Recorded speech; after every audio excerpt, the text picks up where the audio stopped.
Good morning, children. Welcome to HARLEEN ma'am's class. Today, grade 8, images, book 8, chapter 13, A Nation's Strength by Ralph Waldo Emerson. Now, Ralph Waldo Emerson was born on the 25th of May, 1803, and he died in April 1882. He was an American essayist, lecturer, and a poet.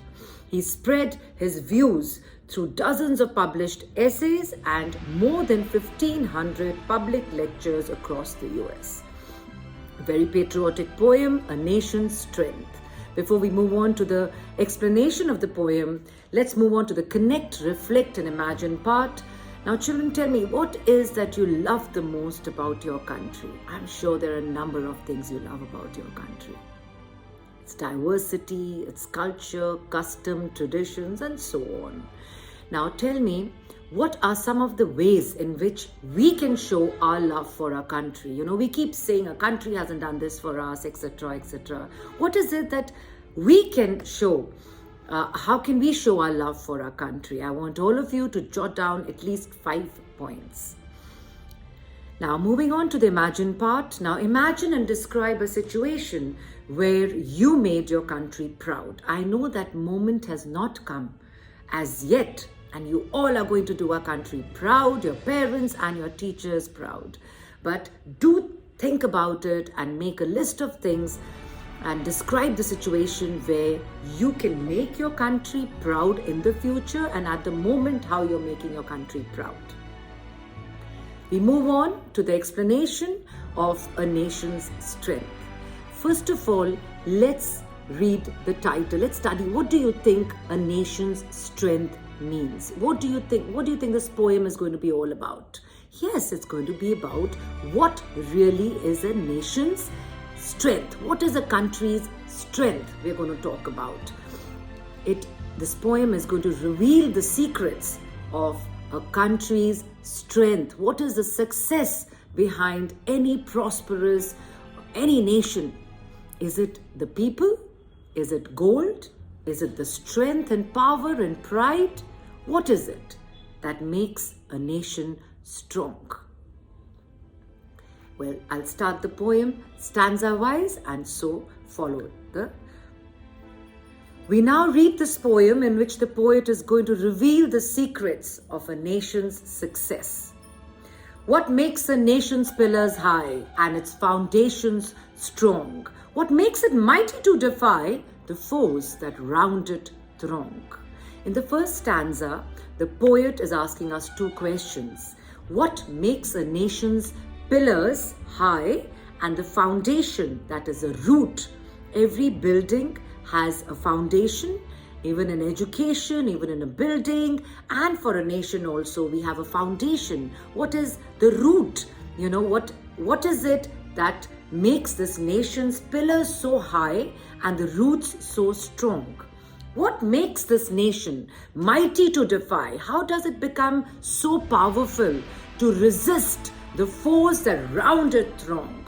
What makes a nation so powerful that it can strongly resist, it can defy the foes that are the enemies who are always surrounding it, who are always crowding around it? So what are the 2 questions the poet is saying in these 2 in the first stanza are: what makes a nation's pillars high and the foundation, the root, so strong? What are these things? The second question the poet in the first stanza is asking is saying, what makes the nation so strong, so mighty to defy? To defy which something you strongly can resist, the enemies which are always there crowding around to defeat this nation. So what are these things which make this nation a nation successful? What are the nation's strength? So the 2 questions here were, what makes a nation's pillars high and its foundation, that is the root, so strong that it can defy, strongly resist the enemies which throng here, crowd around it. We move on to the second stanza. Is it not gold? Its kingdoms grand go down in battle shock. Its shafts are laid on sinking sand, not on abiding rock. In the second stanza, the poet says, is it the gold? The gold here, my dear children, is referred to the wealth. Is it the wealth of a nation which makes it so strong? Well, I think no, because its kingdoms grand go down in battle shock. The poet here is trying to tell us that whatever the wealth of a nation is accumulated, a kingdom can be very, very wealthy, but over the passage of time, over the battles fought, it all goes down. So wealth here is not really one of the strengths of a nation. Its shafts are laid on sinking sand, not on abiding rock. If you think that a nation's strength is on the money a nation has, on the wealth, gold here is the wealth here, you're wrong. Why? Because if a nation is powerful or successful rather just because of its wealth, well, its shafts are laid on sinking sand. A shaft of a building is a column that form the building. They say if it is based on wealth, then I'm sorry, it is not that, because if it is based on the wealth of a nation, then your building, your nation is on sinking sand. Sinking sand, the sand which just slips away. It's not strong enough. It is not on a solid piece of rock, on any abiding rock. Abiding here, long-lasting rock. Here in the first stanza, the shafts are symbolizing the foundation of a strong country, which is made up of the strength, the integrity, and the hard work of its people, not on something which is something so, I would say, frivolous as wealth, So in the first stanza, the poet says, is it the gold which makes a nation successful and strong? Well, no. I have seen wealthy kingdoms go down in battle shock, and its shafts are laid on sinking sand, not on abiding, everlasting rock. The foundation of such countries, such nations, if they are based on the gold, that is the wealth, then I'm sorry, the foundation is not strong enough, very slippery, just like the sinking sand. It is not strong, it is not sturdy if you're talking about the wealth. We move on to the third stanza. Is it the sword? As the red dust of empires passed away, the blood has turned their stones to rust, their glory to decay. In the third stanza, the poet further says, okay, fine, it is not wealth, it is not gold, you're saying. Then could it be the sword? The sword here is symbolizing strength, power, right? He says, is it a nation can be powerful, very strong? Is it that which makes a nation strength and successful? Well, no. You can go and ask the red dust of empires passed away. He's talking about all the battles which were fought only on the basis of the strength, on the power of the country. The blood has turned their stones to rust, their glory to decay. The third line, the blood has turned their stones to rust. Even the strong people and nations who felt that they were very powerful, they were very strong, and it's just lying down and it's all rusted. You cannot really, you can't distinguish between the rust and this, right? So even the sword is not the correct, I would say, sword here as in power is not the strength of a nation's success. Their glory to decay. Even the country which was the most powerful as in means of the strength it had is also gone away, and the countries have gone to war, etc. And therefore the glory which they had because of their powerful kingdom has all been rusted, and the glory is decay, it's gone. The third stanza moves on to, and is it the pride? Ah, that bright crown has seemed to nations sweet, but God has struck its luster down in ashes at its feet. We move on to the fourth stanza. Is it pride? Ah, that bright crown has seemed to nations sweet, but God has struck its luster down in ashes at its feet.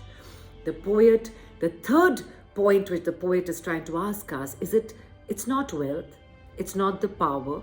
Is it the pride of a nation? How proud the nation is because of its bright crown, the luster here, the shining crown, which all the nation was so proud of at one time? Well, God has struck, put down the luster, and it's at the ashes now. It's as good as ashes. Nothing is going to last forever. Even you're proud and you have a lot of pride in you, that's not going to last too long. So the third point is also irrelevant according to the poet. He says it's not the wealth, it's not the power, and surely it's not the pride. Not gold, but only men can make a people great and strong. Men who for truth and honor's sake stand fast and suffer long. The poet in this stanza is trying to tell us, well, it's not the gold, it's not the wealth, it's not the pride, but the real strength of a nation are the people who are steadfast, who are honest, who have integrity in them, who are hardworking, and for the sake of their country and the sake of honor, they will lay down their lives. So, according to the moving on to the fifth stanza. Not gold, but only men can make a people great and strong. Men who for truth and honor's sake stand fast and suffer long. The poet further in the fifth stanza tells us it's not the gold, it's not the wealth, it's not the pride of a country which makes a nation, a country successful. It is men, these steadfast men full of honesty, loyalty, steadfast men who, because of their hard work and because of their loyalty and honesty and their integrity, stand for honor, for truth. They are the strength of the nation. They are the true success, the reason why a nation is successful. Men who for truth and honor's sake stand fast. They are steadfast people. They don't run away and they suffer long. Brave men who work while others sleep, who dare while others fly. They build a nation's pillars deep and lift them up to the sky. The last stanza, brave men. It's the brave men who work really hard while others find easy way out. They are the ones who make a nation's pillars deep. They make it deep and strong, and they are the ones who lift the nation high above. They are the strength of a nation, and through their hard work, they make the pillars of the nation grow. They grow taller through their hard work and their continued dedication of their work is what makes a nation successful. So who is the real strength of a country, of a nation? They are the people, and people who suffer, people who work hard, people who don't give up because of honor's sake, who have integrity, who are dedicated. These are the people, these are the honest, brave people who make the nation's strength, not people who find the easy way out. The line says, who dare while others fly. They build a nation's pillars deep and lift them to the sky. They are the brave people of the nation who are the strength of the nation. Well, I hope you all enjoyed the poem or understood the poem as much as I enjoyed explaining it to you. Well, I'll just do a little brief up on it. A nation's strength.